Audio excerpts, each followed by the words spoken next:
ngabo ugasanga abanyamakuru na mu Rwanda nta demokarasi, nta bwigenge, nta freedom, nta iwanyu nimwe mubifite. U Rwanda ibyo rumaze kunyuramo mu nzira yo kongera kwiyubaka, ruterwa amacumu atari make hirya no hino.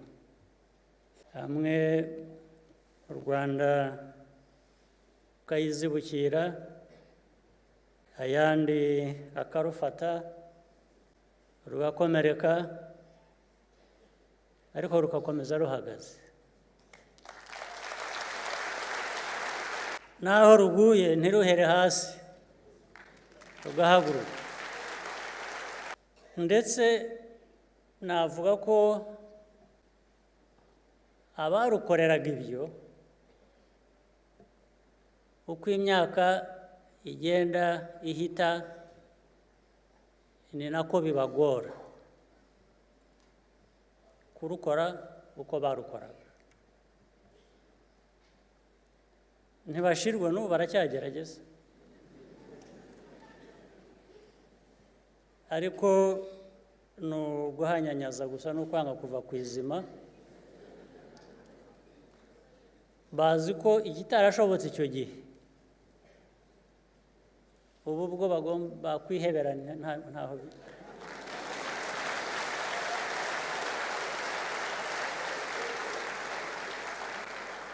ntabwo byakunda, ntabwo bishoboka. Ibyo ntabwo mbivugira kugira ngo twirate, ntabwo mbivugira kugira ngo abantu bari barufitiye iyo migambi bayiveho.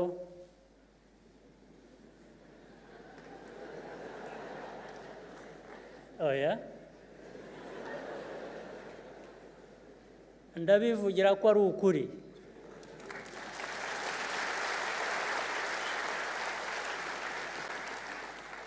Ni ukuri kandi kuyigaragaza buri gihe. Nta mwaka ushira hatabayeho uko kutugerageza. Ariko nubwo bibaho, nujya muri buri gice cy'ubukungu, cy'ubuzima, cy'imibereho y'u Rwanda, wenda mwanabiganiriye mu biganiro byahise, mwasanze ko buri mwaka u Rwanda rutera intambwe muri buri sekita y'ubukungu bw'u Rwanda. Buri mwaka.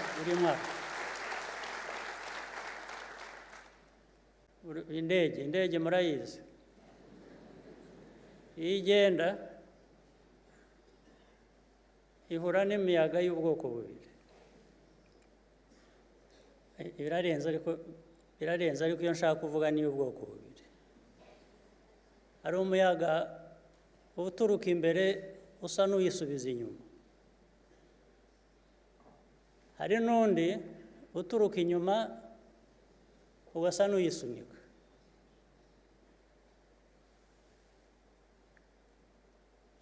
Twe twagiye duhura n'ituruka imbere gusa,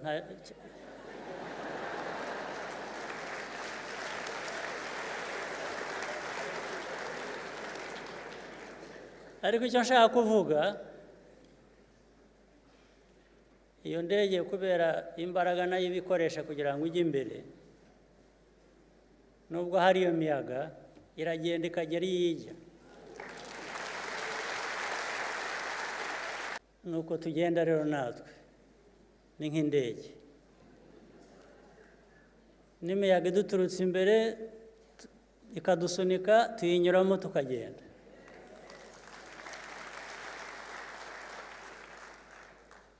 U Rwanda iyo ruvugwa mu majyambere amaze kugerwaho, ntabwo bivuze ko hatari akazi ko gukorwa. Karacyahari kenshi pe, kenshi. Ndetse binavuze ko hari ibibi bikorwa tugomba guhangana nabyo tukabihindura, ni nako tubyifuza.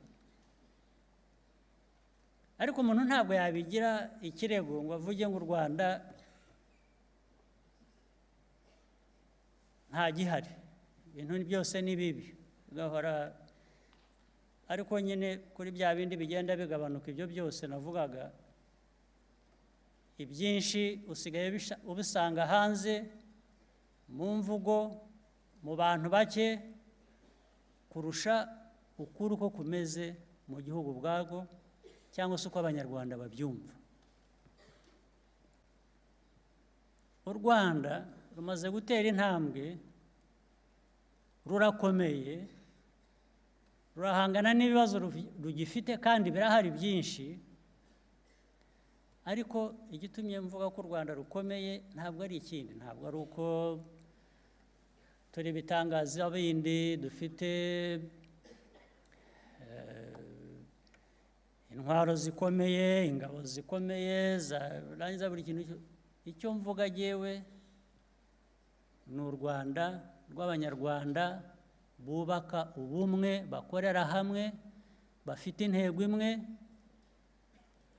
Ubukomere bw'ibyo ngibyo, gukomera gutyo nta gishobora kubisenya.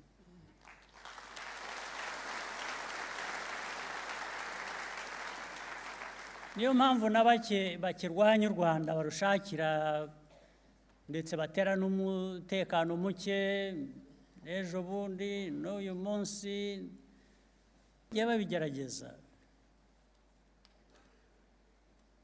Icyabahagaritse, icyabatsinze ni Abanyarwanda bari hamwe.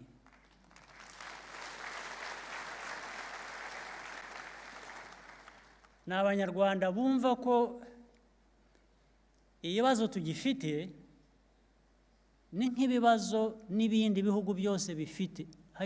Mu byo tuza kuganiramo mbaza ibibazo, muze no kugira niba hari ubizi waza kunsobanurira, wambwira ati hari ibihugu tuzi nyamara wenda tunabamo byo nta bibazo bigira.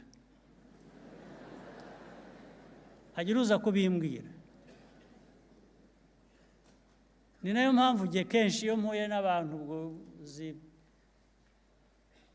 bambaza ibibazo bakavuga ibintu bimwe ntanazi jyewe kandi mba mu Rwanda.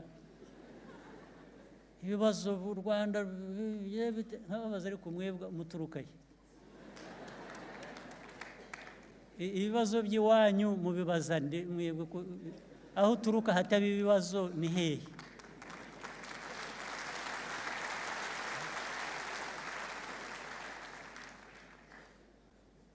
Ngabo ugasanga abanyamakuru na mu Rwanda nta demokarasi, nta bwigenge, nta freedom, nta iwanyu nimwe mubifite.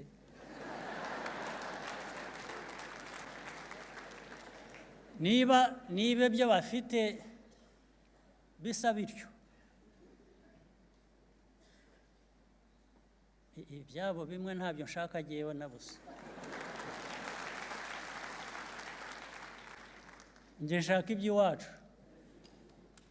nshaka iby'umuco wacu.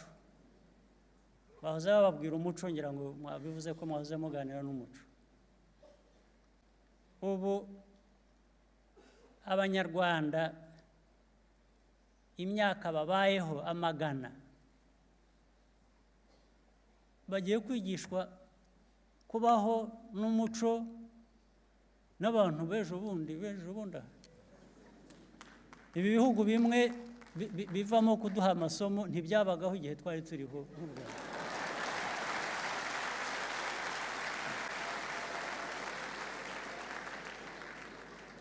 Nibyo, ibi bihugu bimwe ntabwo byabagaho to, ariko twabayeho twebwe imyaka magana. U Rwanda amateka yarwo murayazi. Ugasanga n'umwana araza arakujomba urutoki mu maso ngo arakwigisha imico, ngo ukwiriye kubaho, uko ukwiriye kuvuga. uko ukwiriye kugenda. Hari abanyarwanda babyemera, hari abo njya numva bikiriza iyo nteruro, ariko sinzi ko babyumva neza. Ntabwo nzi ko baba bumva neza ibyo bavuga. Ubu se wahera hehe yewe kunyigisha uburenganzira, ndetse ugashyiramo n'uburenganzira bwanjye? Kunyigisha uburenganzira bwanjye, ubwo se unkunda kungana iki?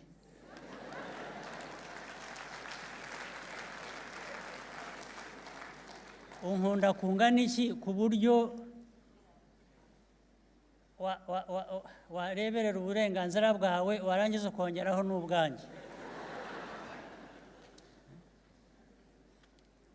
Abantu uko babana ni magirirane. Twabana, twaganira, twajya impaka, twakumvikana. Ufite icyo utanga, ufite icyo uvuga, nanjye ndabifite. Ntabwo nakwemera ko umbwira ko wowe waremwe ari wowe ubifite gusa, jyewe na rimwe ntabifite ari wowe ugomba kubimpa. Gute se? Niho hashingira biriya duhora tubabwira buri munsi, duhora tuvuga, niho hashingira ibintu byo kwiha dignity, byo kwiha agaciro, byo kwiha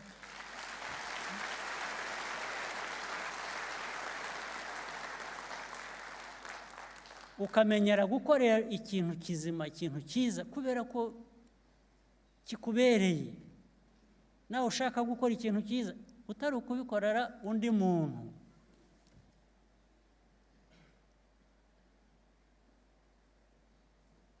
Ntabwo byaramba kugira ngo ukore ibintu bizima ukorera kubera ko babibwiwe n'abandi, ukwiye kubikurikiza kubera ko ariko babigenza. Ntabwo bishobora kuramba, ntabwo bikora, ntibibaho.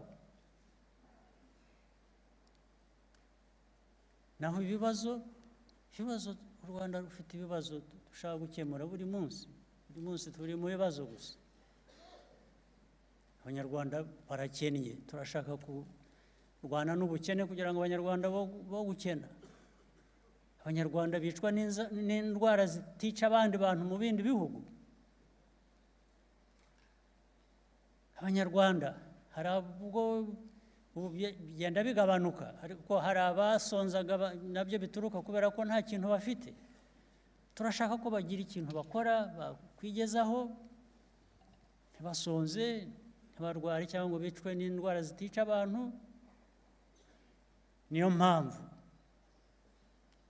ugiye no kureba muri bije y'igihugu, ibintu bitwara amafaranga menshi ni uburezi, ni ubuzima, ni ubuhinzi n'ubworozi kugira ngo abantu bashobore kwigaburira, ni ibikorwa remezo kugira ngo byunganire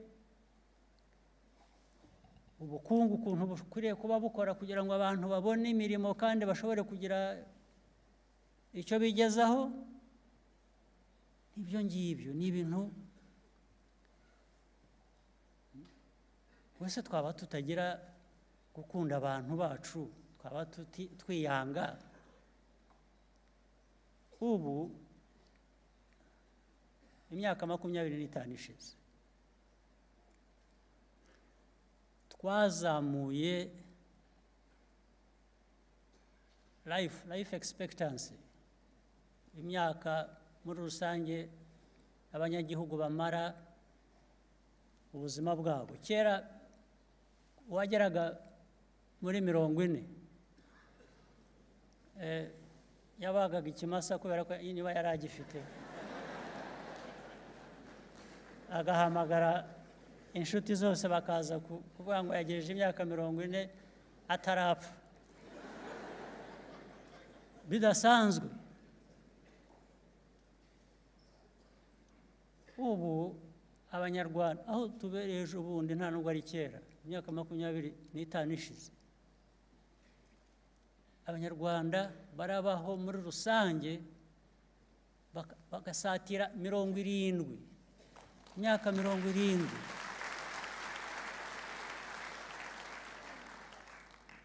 Ibyo nta nubwo ari igihe ubivuga gusa, agenda avuga iby'aba bizobereyemo babipima babikurikirana bavuga, bo hanze batari n'abanyarwanda. Impfu z'abana n'ababyeyi babo, umubare wapfaga babyara, uko byagabanutse niko byanditse, ntabwo ari igihe babyanditse, byandikwa n'ababizobereyemo. Nta hantu birabaho ku isi ukuntu byagabanutse mu Rwanda.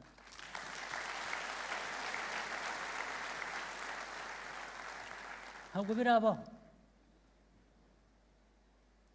Wese turakora ibintu biha abantu ubuzima, twarangiza tukaregwa ko tububambura. Ibyo se birashoboka?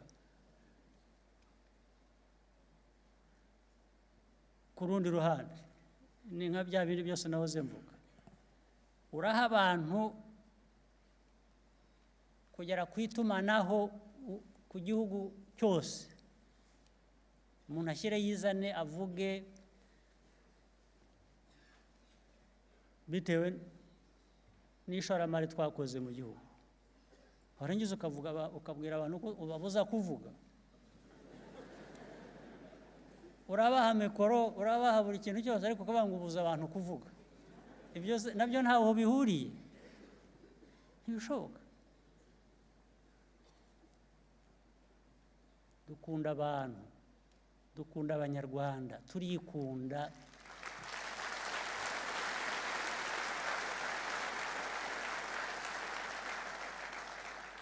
Dukunda uburenganzira bwacu.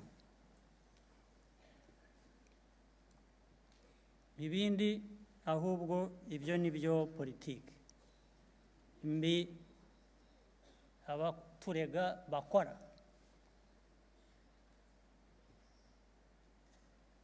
Ariko rero abanyarwanda bari hano rwose nifuza nyine ko dukomeza ikiganiro. Naje hano ngiye ngo mbabwire ko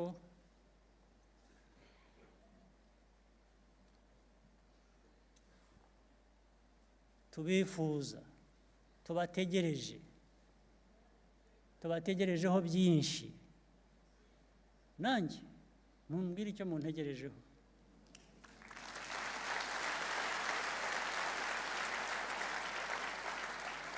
Ndetse usibye icyo muntegerejeho, mumbwire n'icyo nabimye.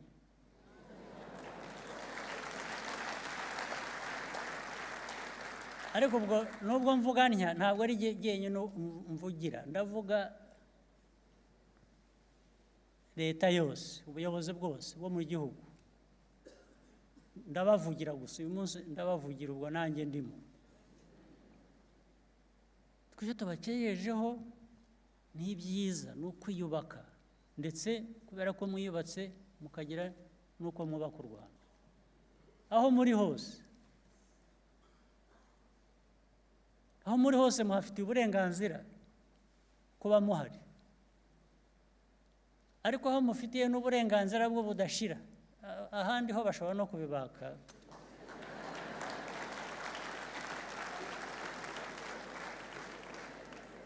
N'ibitizanyo buriya mujye mwibuka.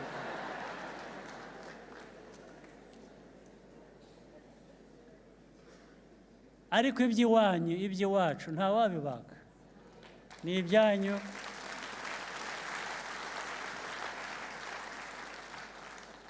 N'iyo ugiye ukagera aho isi iherera ugasanga nta handi ho kujya, ugaruka iwanyu.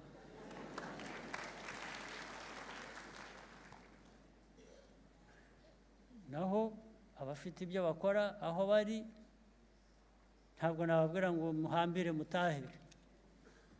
uba ufite aho uri, ufite icyo ukora kandi kigushimishije cyangwa kikubeshejeho mu buryo ubwo ari bwo bwose, Imana ishimwe.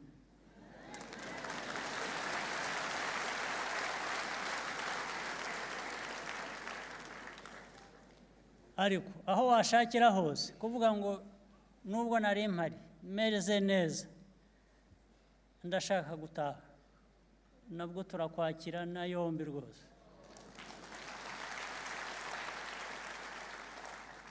Ndetse turanakabye, hari n'ubwo iyo watubwiye igihe uzagezera dushobora kuguharurira umuhanda.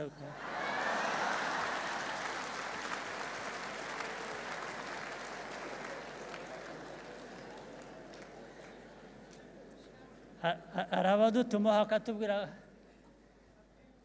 ngo ndashaka gutaha ariko hano nakoraga ibi ngibi ariko aho ngaho ntabyo mfite nakora. Turamusubiza tuti wowe tubwira icyo ushaka gusa, tukagishyira ku murongo. Urumva rero nta puresha, ni ukwishyira ukizana, ni ukugira ngo ubwo jyewe ni ukubabwira ngo iwanyu harabategereje. Ariko kandi kubategereza ni ubwoko bubiri.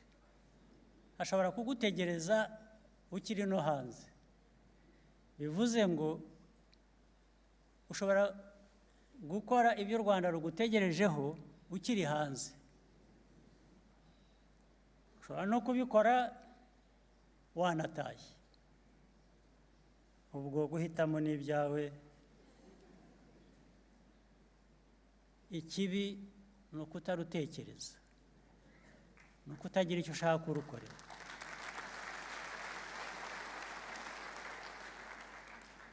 Ibyo nabyo inama najya ni ukuvuga ngo wabiterwa n'iki nacyo ngo dushake uko tukivana mu nzira.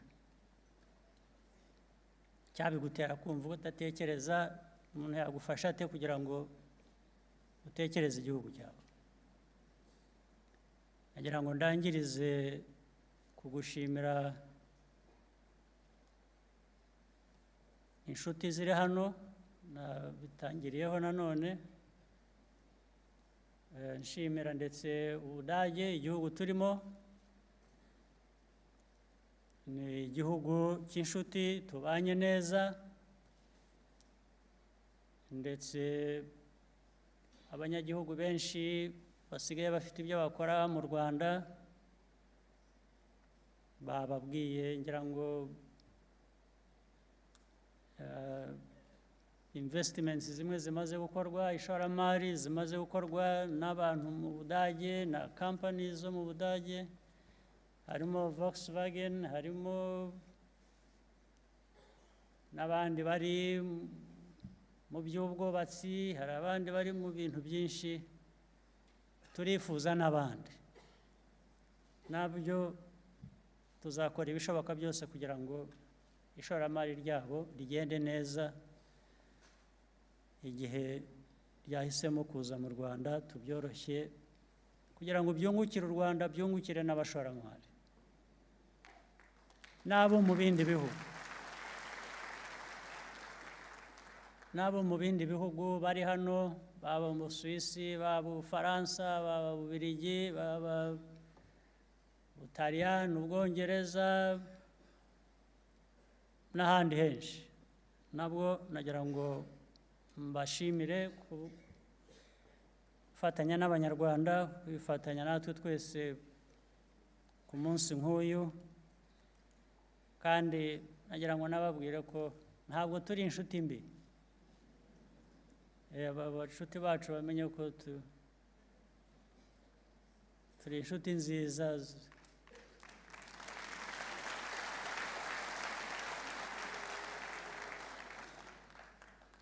Bazajya babibona twafatanije dufite ibyo dukora hamwe, bazasanga bataribeshye. reka wenda mbe ndekeye aha, hanyuma dukomeze ibiganiro mu buryo hari ibibazo mushaka kubaza, ariko numvise ko ibindi byinshi mwabiganiriye. Mu byabanje, abanyarwanda turi mu nzira, turagenda turihuta, nta kiduhagarika, n'ikiduhagaritse ni gatoya, baradutinzaho gusa, ariko twarangiza tukabirenga tugakomeza.